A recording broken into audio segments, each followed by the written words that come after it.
spring light lay thin across the living room floor. Then the door clicked, and the air changed. "Father, this is the new driver. His name is Noah." Claire smiled like it was nothing. The man near the sofa bowed. "Hello, sir. I'll do my best." Richard's eyes drifted without meaning to the left side of Noah's neck. A straight scar. Small, clean, like a line drawn years ago. Richard's fingers tightened on the armrest. His throat went dry. "No, that can't be. I know these hands. I know these eyes." Before he could speak, Claire's voice cut in soft, cold. "He's staff, Father. Please don't get close. Keep your distance." Noah just nodded. Understood. And Richard realized something terrifying. His heart was racing, like it recognized someone his mind wasn't allowed to name.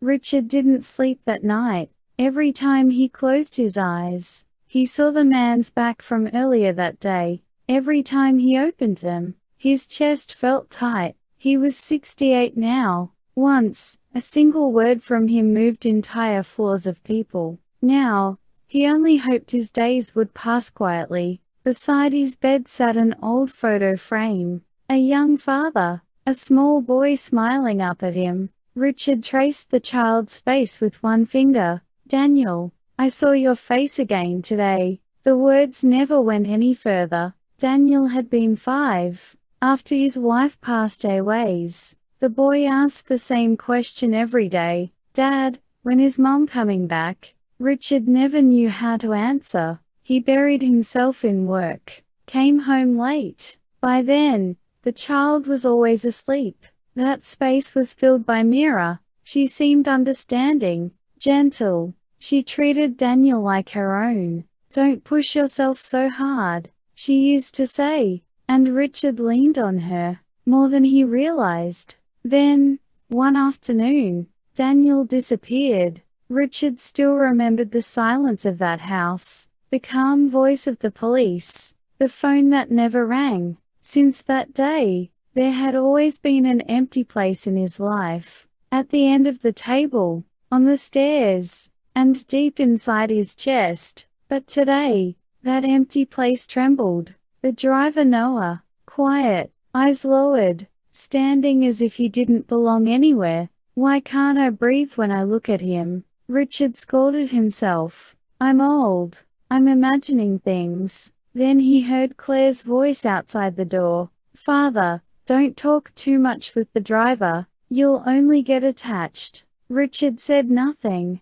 but one thought stayed with him. Why does that man, of all people, have no place in this house at all? The next morning, Richard left the house earlier than usual. Noah was already waiting by the door, suit neat, hands folded. "Good morning, sir." "Morning, you're early." During the drive, Richard kept his eyes on the road ahead. Still, he noticed things he couldn't explain. The sound of breathing beside him, the way Noah's hands rested on the wheel. At a red light, Noah reached up without thinking, and touched his neck. Just for a second, Richard's heart dropped. That habit, Daniel did that. No one ever taught it to him. When the boy was nervous, when his thoughts tangled, his hand always went there. "Driver," Richard spoke carefully. "Do you remember much from when you were little?" Noah shook his head.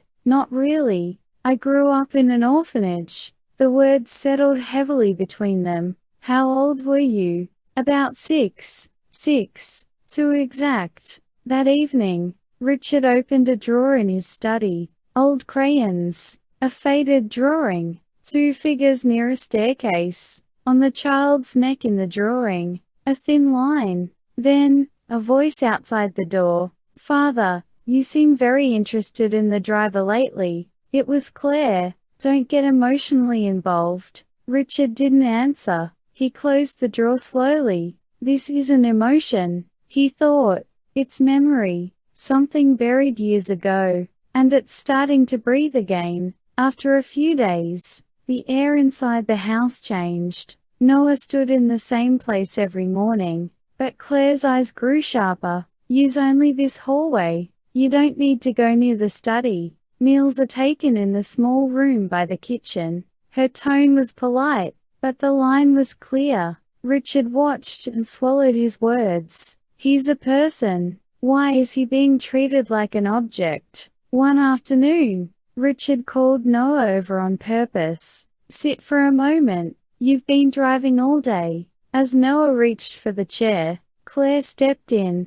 "Father, let the driver rest during his break. You'll spoil him." Noah lowered his head at once. "It's all right. I can stand." The words cut deeper than Richard expected. That evening, Richard stopped halfway down the stairs. He heard Claire speaking quietly with Ethan. "Father's been strange lately. He looks different when that driver's around. We just need to be careful. If old memories get stirred up, it becomes troublesome." Richard couldn't move. Each word scraped against something inside him. That night, he sat alone in the living room. Noah waited silently at the end of the hall. "Why are you standing there? You can sit here." Noah hesitated, then said, "I'm used to this place." Richard didn't lift his head, because these words sounded exactly like someone who had learned years ago that he never truly belonged anywhere.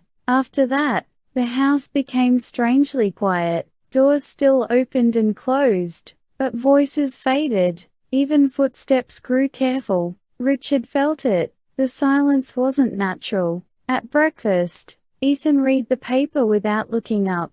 Claire poured coffee and smiled. "How have you been sleeping lately? You shouldn't push yourself at your age." The words sounded kind, but Richard avoided her eyes. It felt like she was taking notes. That afternoon, Richard returned from a hospital checkup. Noah drove. The car was silent. "Driver," Richard spoke. "Is there anything uncomfortable for you in this house?" Noah swallowed once. "No, sir. I'm used to it." The word stayed. Used to it. Not just here but always. When they returned, Richard tried to open his study. It was locked. "Claire, why is the study door locked?" She blinked once. "There are important documents. You should rest." That night, Richard noticed a drawer was gone, the one with the child's drawings. "I never asked anyone to move this."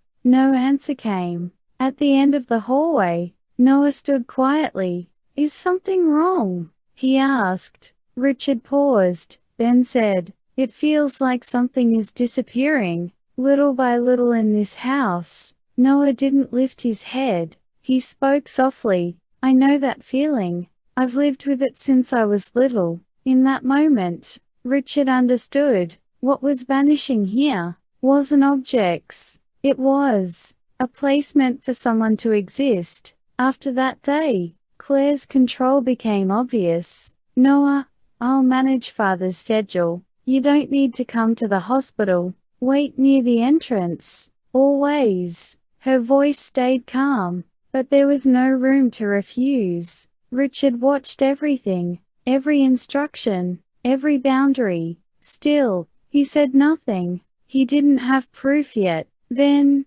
one rainy afternoon, something small happened. Richard slipped on the front steps. His body tipped forward. Noah moved first. "Are you all right? Lean on me." His hand caught Richard's arm. The angle, the strength, the way he steadied him, it felt familiar. "I think," Richard spoke without thinking, "I've been held like this before." Claire's voice cut sharp. "Driver, don't cross the line." Noah released his grip at once. "I'm sorry." After that moment, the house stiffened. That night, Richard called Noah into the study. "About earlier, thank you. But why did you react so fast?" Noah hesitated. "My body moved first. I didn't have time to think." Richard's chest tightened. "Have you ever?" He stopped himself. Once spoken, the question couldn't be taken back. The door opened. Ethan stood there. "Father, it's late. There's no need to be alone with the driver." Noah lowered his head. Richard stayed silent. That night, Richard whispered to himself, "In this house, someone is trying to remember, and someone else is working very hard to keep these memories silent." After that night, Richard stopped running from sleep.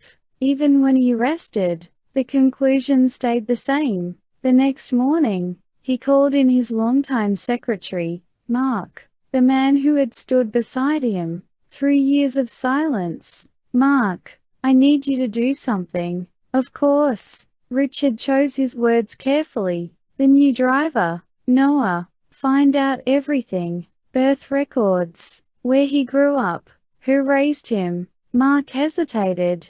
"May I ask why?" Richard answered quietly. "There was a child who disappeared when he was 6, a child I failed to protect. That was enough." A few days later, Mark returned with a thick folder. The door closed with a heavy sound. "Richard, this isn't easy to read." The first page. Noah Miller, born April 15, 1989. Richard's hand froze. The date lined up too perfectly. Go on. At age 6, he entered a city orphanage. No records before that. 6. Richard's breath shortened. The notes repeat the same thing. Mark said softly, "Looking for his father, crying to go home. He was moved often." Mark continued. Repeated escape attempts. Richard lowered his head. He could see it, a small boy in the dark, calling for someone who never came. Then Mark stopped at the final page. "And this is decisive. Physical characteristics. A straight scar, about 3 centimeters, on the left side of the neck." Richard's hands shook. I stitched that wound myself." In that moment, doubt disappeared. Only one thing remained. Certainty. It was Sunday afternoon. Richard called everyone into the living room. Claire, Ethan, and Noah, standing at the end of the hall. "I need to say something important." His voice was calm, but his hands trembled.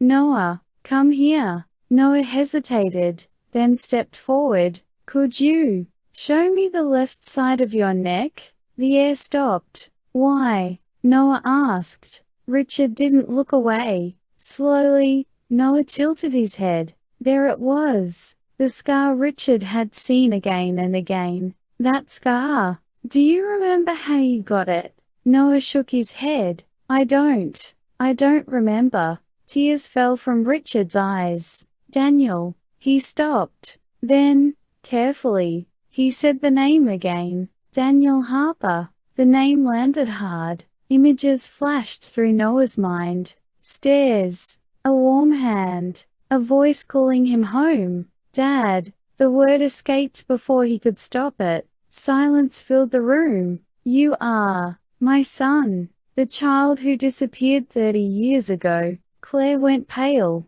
Ethan's hand clenched. "Noah." "No, Daniel." Richard stepped closer and took his hand. "I'm sorry. I failed to protect you." Tears broke free. I thought I was an orphan." Richard shook his head. "No, you had a home." The air in the living room grew cold. Daniel still held Richard's hand. Claire sat frozen at the edge of the sofa. "Father," Claire spoke first, "this is a misunderstanding. You don't have real proof." "Proof?" Richard cut in. "It's already here." He turned to his secretary. "Bring it." Mark placed a thick folder on the table. "Daniel Harper," Richard said calmly, "born April 15, 1989, entered a city orphanage at age 6. Ethan stood up. "That doesn't prove." "Sit down." The single command stopped him. Mark turned the pages. Transfer records. Escape attempts. Repeated notes. Looking for his father. Daniel's hand trembled. He lowered his head. Richard tightened his grip. "And this," Richard said, "is decisive." The final page. DNA test results. Parent-child match. 99.97%. The number dropped into silence. Color drained from Claire's face. That's impossible. Her voice cracked. Richard looked straight at her. 30 years ago. The day Daniel disappeared. Every choice you made after that. Mark added quietly. Your first husband's accident. The insurance changes. The transfer of company shares. Ethan couldn't lift his head. We were family, he whispered. Richard shook his head.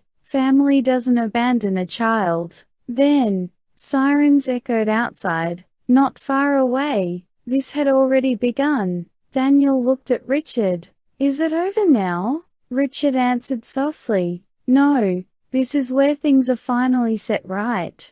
After everything ended, the house grew quiet again, but this silence was different. It no longer hid anything. It felt settled. After the police cars left, Richard and Daniel sat side by side. They didn't speak. Their breathing was enough. Dad, Daniel spoke first. I'm sorry for not remembering. Richard shook his head. No, you were too young. I'm the one who failed you. Daniel looked down at his hands. I always thought I was alone, that there was nowhere to go back to. Richard reached out slowly. There is now. It's late, but this is home. Tears gathered quietly in Daniel's eyes. A few days later, Richard called a board meeting. I'm stepping down, he said, and I'm placing the company in Daniel Harper's name. The room stirred, but Richard didn't waver. This isn't a reward,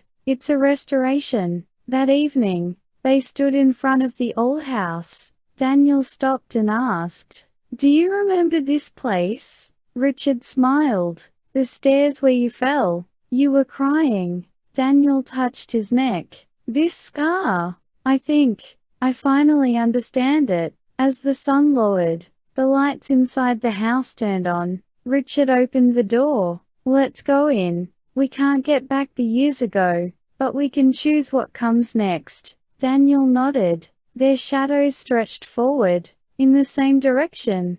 30 years of darkness had ended, and what remained was simple. A life, finally lived together. Thank you for staying with us until the end. We will be back soon with a better story. Your support, your likes and your follow means so much to us.